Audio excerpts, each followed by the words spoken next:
Welcome to our channel. Doctors Karen and Matilda here. We appreciate your support and your viewership. We've been getting some good responses on our short videos. Thank you very much. Today, well, we always talk about this behind the scenes, that we want to deal with a topic that is controversial yet essential. And then I came across this Twitter link by, I think it's Ariana is her name, and she talked about why you should not do a PhD. And many things she spoke of are the things we discussed. And we were planning to do our clip along that line. And she kind of beat us to the point. But we will put our own slant on it as well. Remember, our videos are for educational purposes. We share our experiences or the experience of our colleagues and peers. And we hope you can find something useful. And of course, we welcome questions, comments, and interests that you want us to cover. Today we want to look on all about the dissertation risk. And what we mean about that is research, research, research, and more research. You have a maximum of 7 years to complete that study. And the success of it relies on so many factors and input from professionals in academia.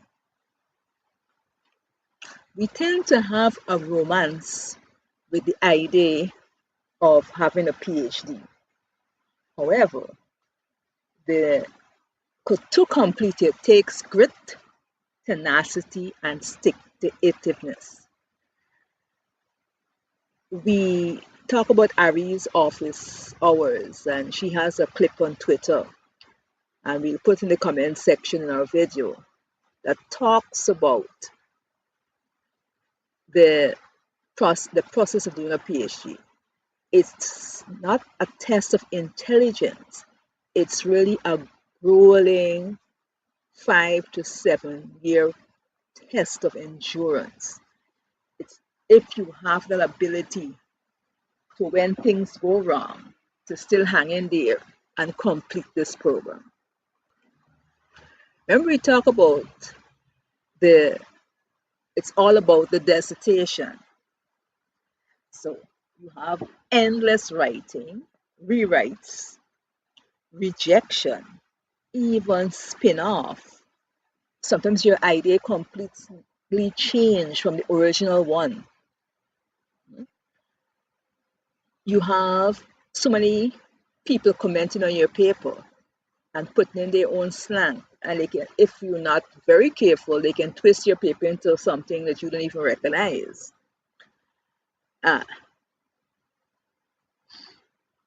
Remember, a PhD is a long-term writing project that seems to go on forever. And you must have the ability to accept professional critique and not see it as a personal attack,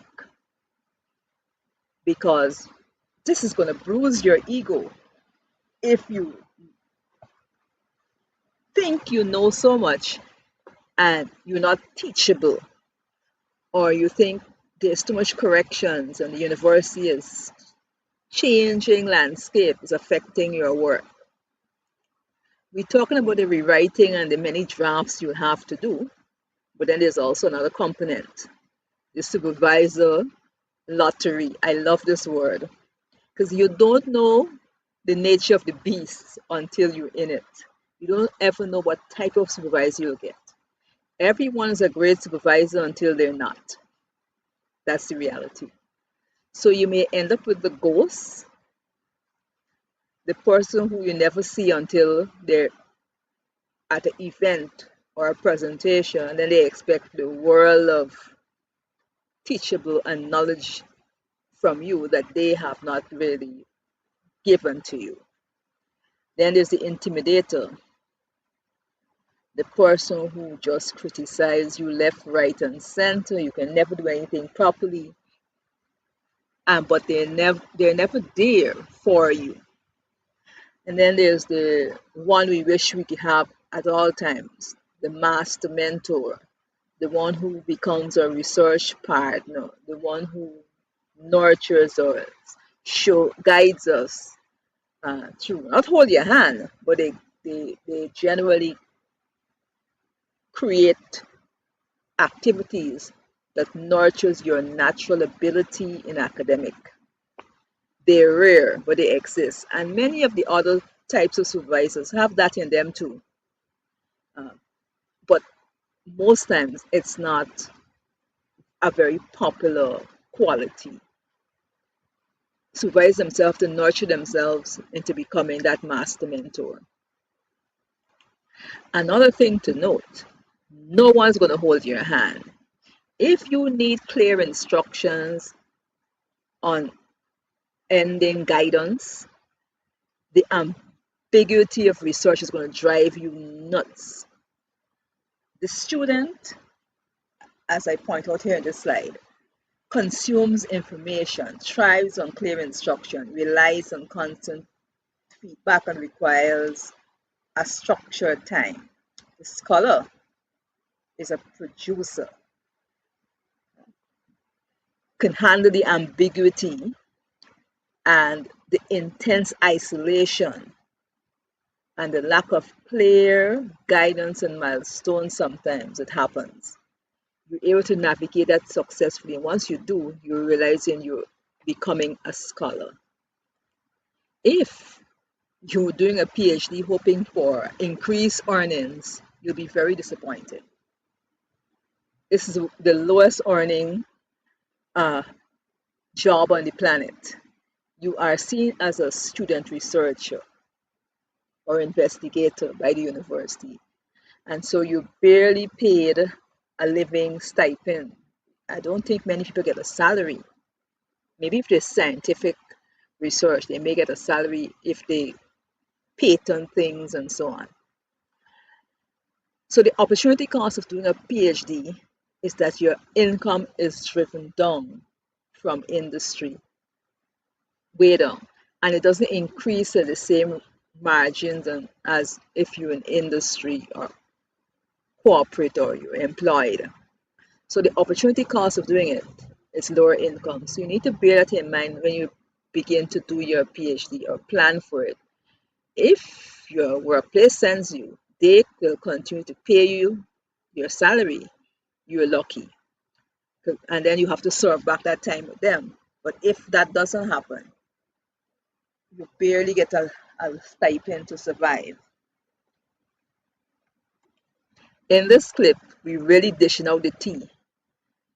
It's about who has the willpower to stay when it stops being fun. Because at some point, the constant revision, the loss of income, the slow growth in your research progress, all of that will get to you. And this is the time when you want to pack your bags and go home.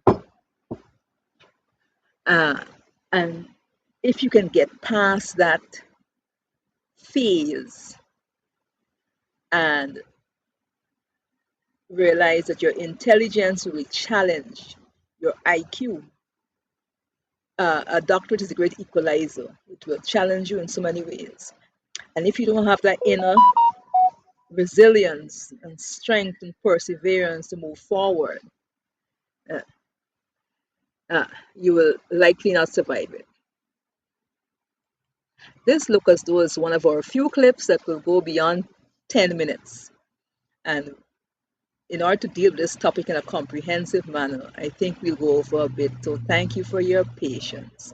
So we talk about the writing that never ends, the grit and willpower to complete the program, the financial challenges, the unending criticism, and the isolation and autonomy. No, because no one is holding your hand. No. But all that leads to independence, long-term high investment in as a researcher, You know, you literally freeing yourself academically, and you growing, and you're learning to handle rejection and feelings of stupidity. You and once you come out to the other end, you'll be very thankful that you persisted. So as Dr. Aries, uh, Twitter, is Twitter? No, I saw it on TikTok. As her clip pointed out, to do your PhD, you can apply if you have burning research questions you want to do. You are bothered by these questions in your field as not being answered, but yet you're unbothered by delayed earnings or the opportunity cost of doing one, you can go ahead. But if you're not, pause, because your self-esteem is going to be challenged, you're going to lose income, you are not going to be cuddled. Overall, always protect your mental health and your time, because those are your most valuable assets. And do it for the obsession with answering a research question, not for pride or bragging rights, if you will. Thank you for dropping by this week to our postgrad bi-weekly podcast. Doctors Karen and Matilda here, and we thank you very much for joining the conversation. We welcome your comments, feedback, and your support. Remember to like, comment, share, and subscribe, and to have that notification bell on so you get the alert when we post a clip. Thanks for watching. Remember to make it a great weekend. See you in the next clip. Bye.